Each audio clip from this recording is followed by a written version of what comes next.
Veja você na TV, a TV é você. O amor pela cidade, andando e enfocando assuntos de transcendental importância para a comunidade. Por falar nisso, tranquilo não está o Brasil, não.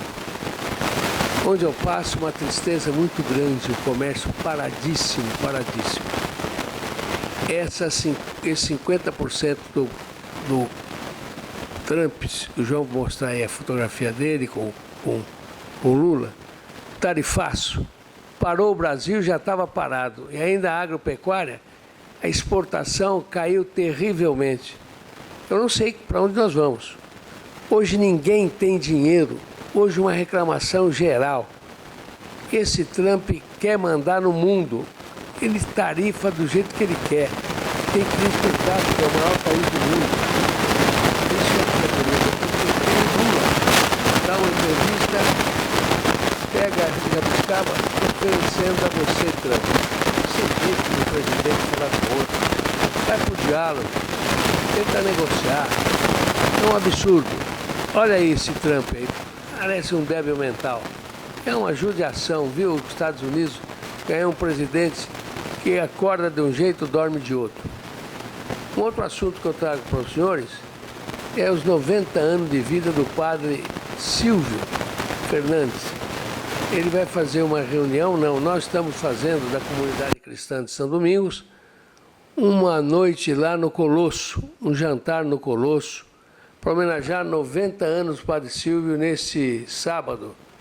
E eu desejo ao Padre Silvio, os senhores estão vendo aí na sequência dos dias, um ano vindouro dos melhores. Ele está bem de saúde, graças a Deus. E falar em padre, eu falo sempre no Padre Simval. O Padre Simval é realmente um padre, um presbítero sensacional. É o único presbítero que usa batina. Ei, Padre Simval. Então, por falar do Padre Simval, nós nos referimos ao Padre Silvio Bom Portuga, que faz 90 anos nesse sábado, e nós estamos juntos, estaremos juntos também na Eucaristia, na Igreja Matriz de São Domingos, na missa de 7h30, e depois um jantar no Colosso. Também um grande restaurante que é aberto lá perto dos veteranos, antigos veteranos, ali do lado que era dos nossos amigos Canoso, ali atrás, um grande restaurante Colosso, vamos estar confraternizando nesse sábado. Um outro assunto que eu trago para os senhores foi a Copa do Mundo, né? Que beleza, né? 32 clubes, infelizmente o nosso Palmeiras não conseguiu o título, está na fila, o Palmeiras não tem Mundial, palmeirense fica triste, triste, triste. Eu também fico, porque não deixa de ser brasileiro paulista, né? Palmeiras tinha grande chance, tem um grande time, um excelente treinador. Pois é, Palmeiras acaba perdendo e não conquista mais um título mundial. E os torcedores de São Paulo, Corinthians, Santos, falar no Santos, eu falo já, falando no Santos, nosso querido Neymar frente ao Flamengo, hein? Então, e o Palmeiras acaba sucumbindo, né? À alegria de todos os adversários.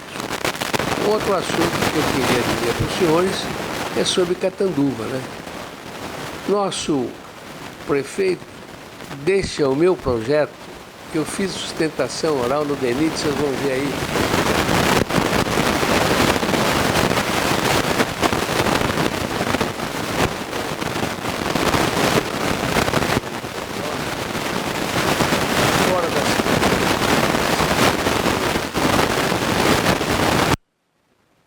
E foi graças ao meu compadre, Deus tem a alma dele em bom lugar, meu amigo Carlos Eduardo Benito Jorge Dudu, doutor Dudu, durante muitos anos coordenador da Associação dos Delegados Polícia do Brasil.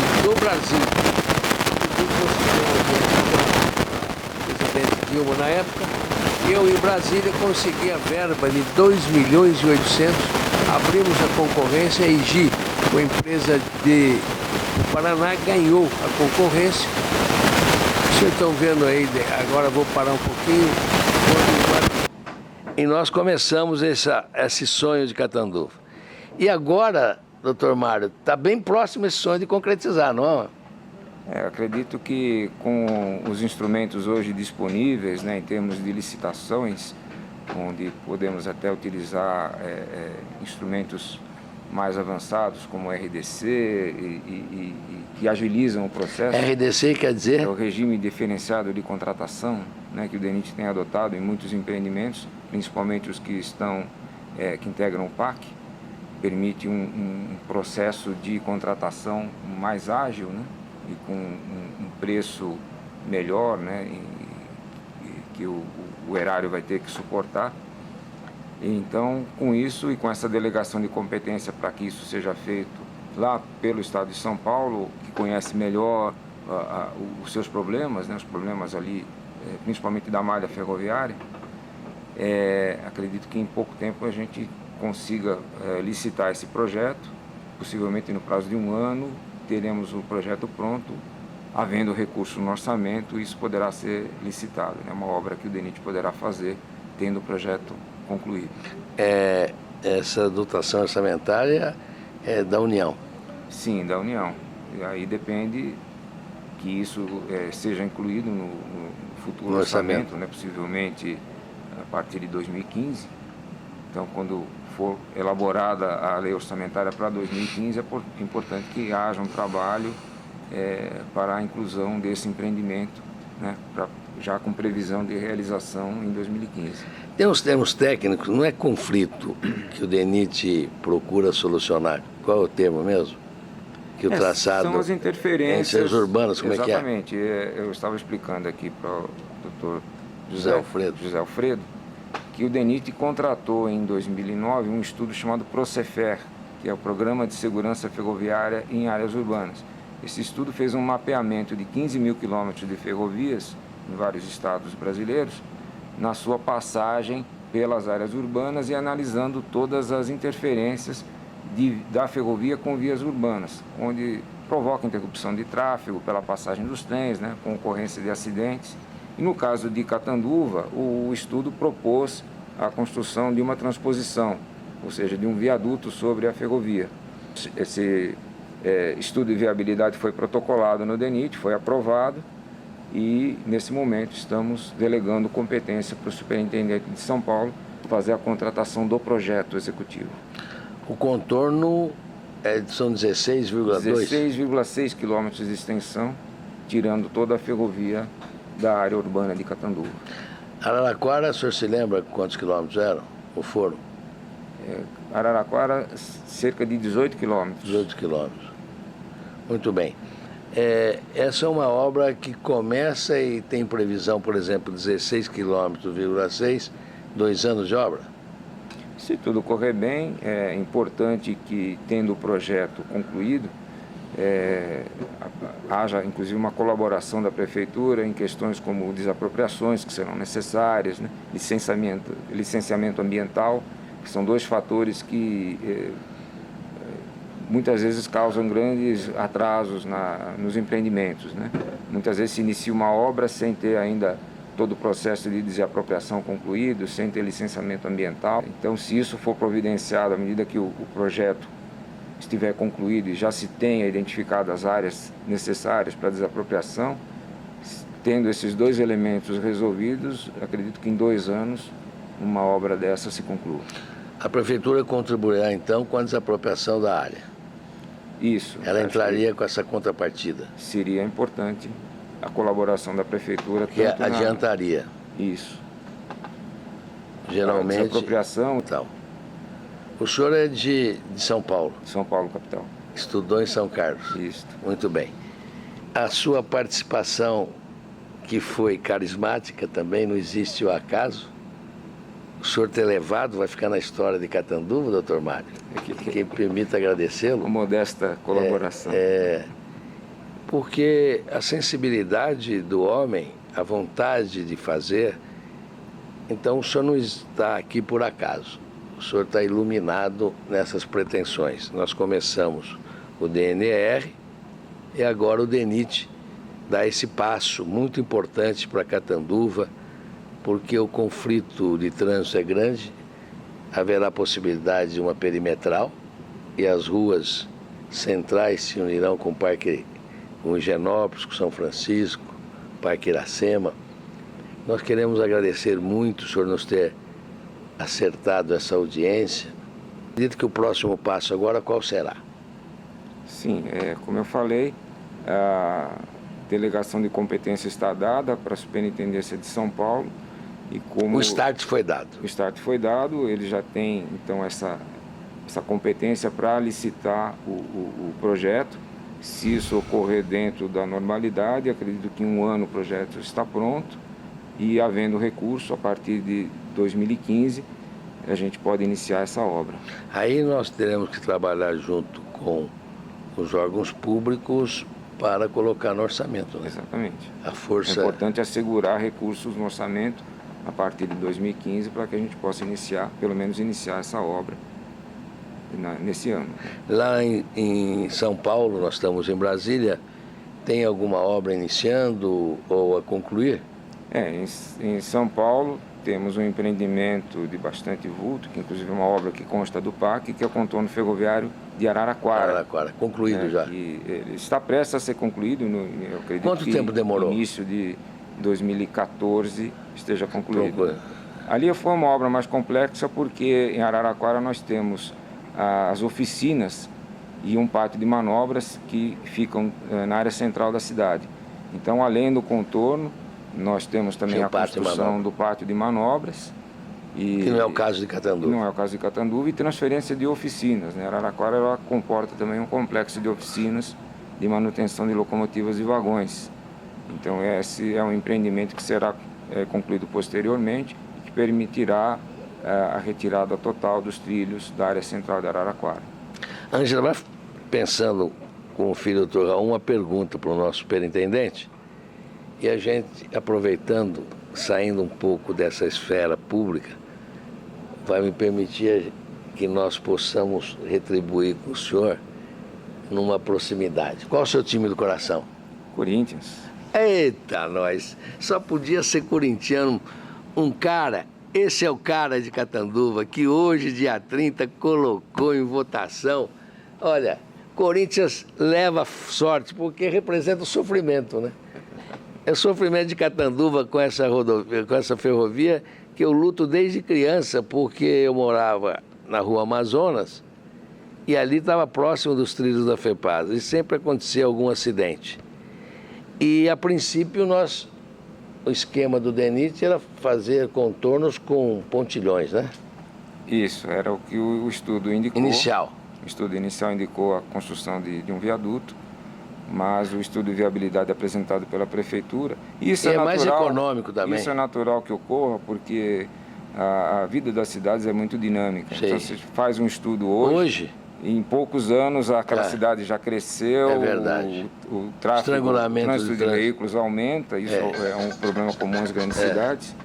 Então, não é de surpreender que tenha, pouco tempo depois, justificado a construção de um contorno. Gostaria de saber do senhor se essa obra ela poderá ser feita 100% com recursos da União ou será preciso contrapartida estadual ou municipal? Os empreendimentos do DENIT, eles são realizados de duas maneiras, ou através de contratação direta ou por meio de convênios, né? Temos, por exemplo, um empreendimento que é o contorno ferroviário de Três Lagoas, em Mato Grosso do Sul, que também é uma obra que está já caminhando para a sua conclusão, que foi feito por intermédio de um convênio com o governo do estado. Então, nesse caso, há uma contrapartida da conveniente, que gira em torno de 10%, é uma possibilidade. Então, uma contratação direta do DENIT ou um convênio com o governo do estado ou com a prefeitura, onde aí há uma contrapartida do ente conveniado. Araraquara como foi? Contratação direta pelo DENIT. Ah, o DENIT contratou a obra? Sim. E é inclusive uma obra que está no PAC. Ela faz parte do PAC. Faz parte do PAC. Portanto, tem recursos assegurados. Agradecer muito o senhor. Sorriso para a TV. Nós iremos fazer uma coletiva, porque fui o iniciador desse movimento com o DNR. E tem um catanduvense, que é o Angelim Caselato, que foi sobrinho do grande prefeito Borelli do passado, bem antes da minha gestão.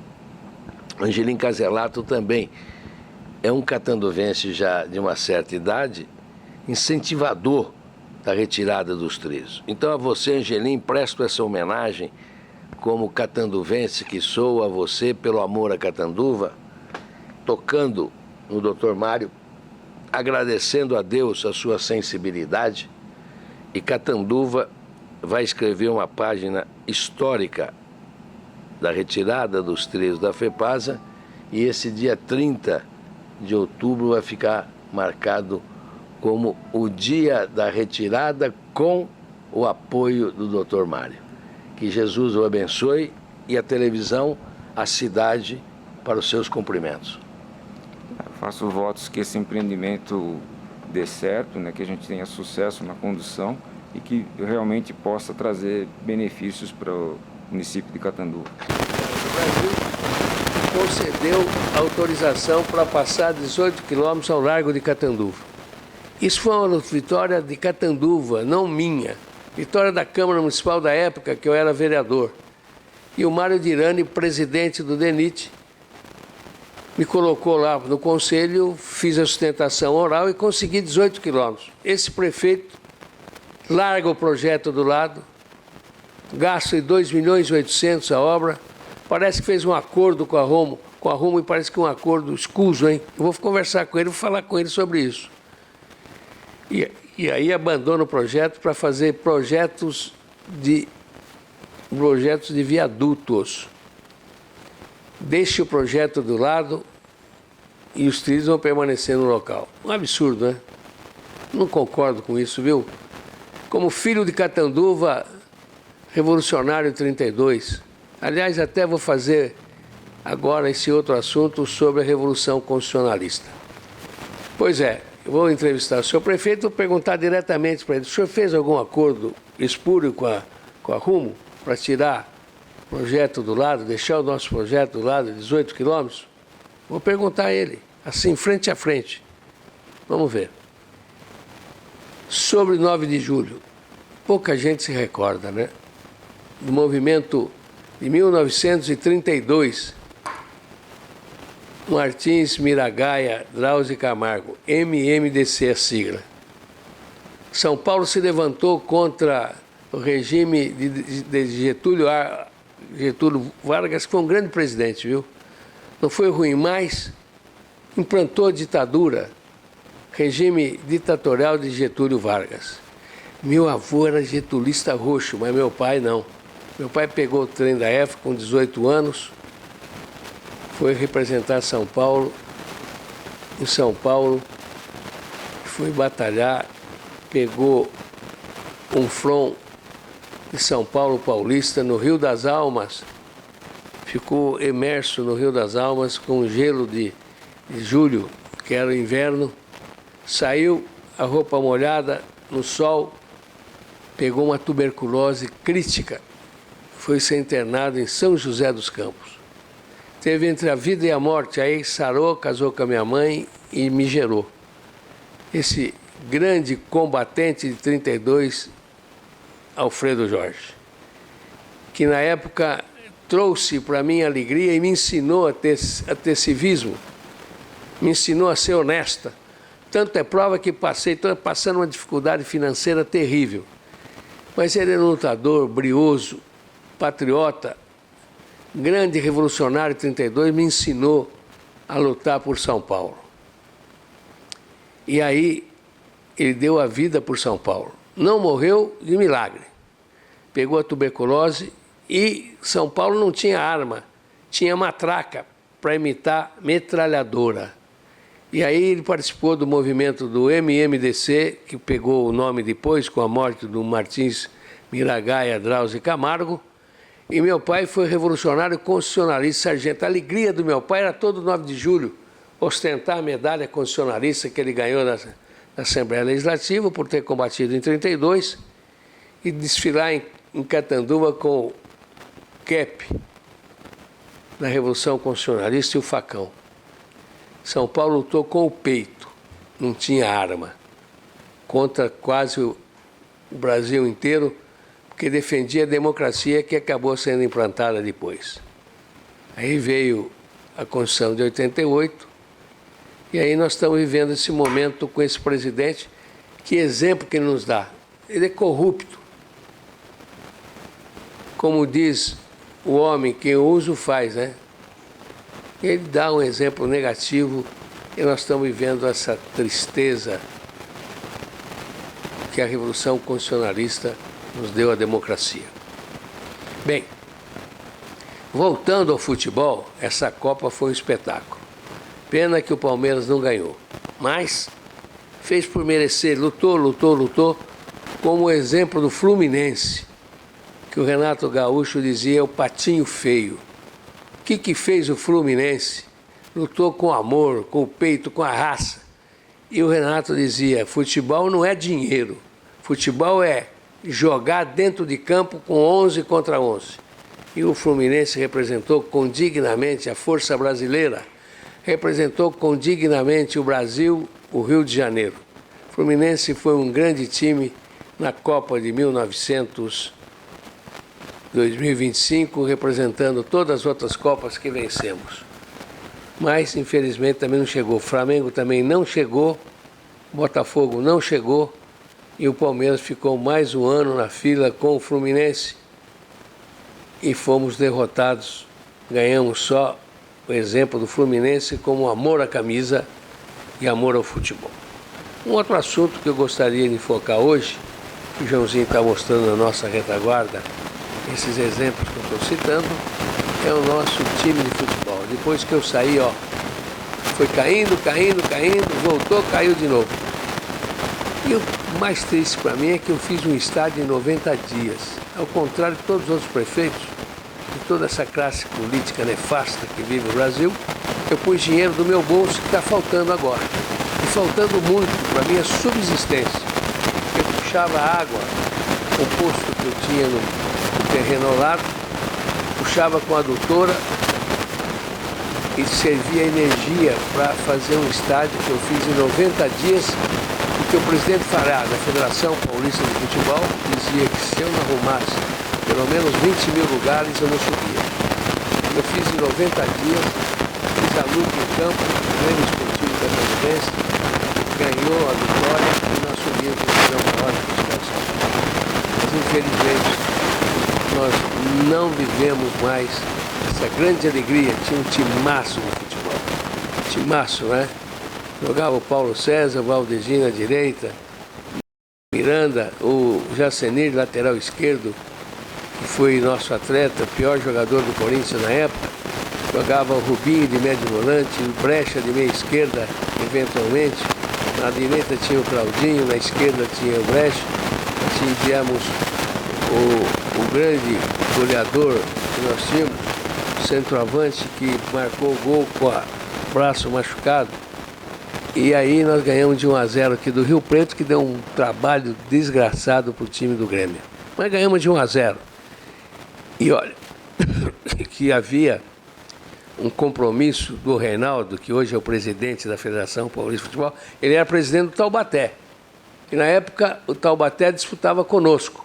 Tanto é prova que ele tinha que ganhar de 2 gols de diferença do Comercial de Ribeirão. Ele era o vice-candidato ao título.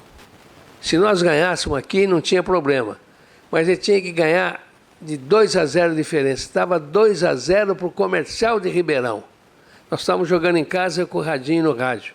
Eu era para ter sido assassino, que eu estava com o revólver na perna, porque anunciaram que o tal de Wilton José da Costa, bandido, vinha apitar aqui e eu tinha um elemento da Federação Paulista de Futebol que me informava. Na terça-feira ele me informou, você vai ser garfado em Catanduva, o Taubaté é o campeão.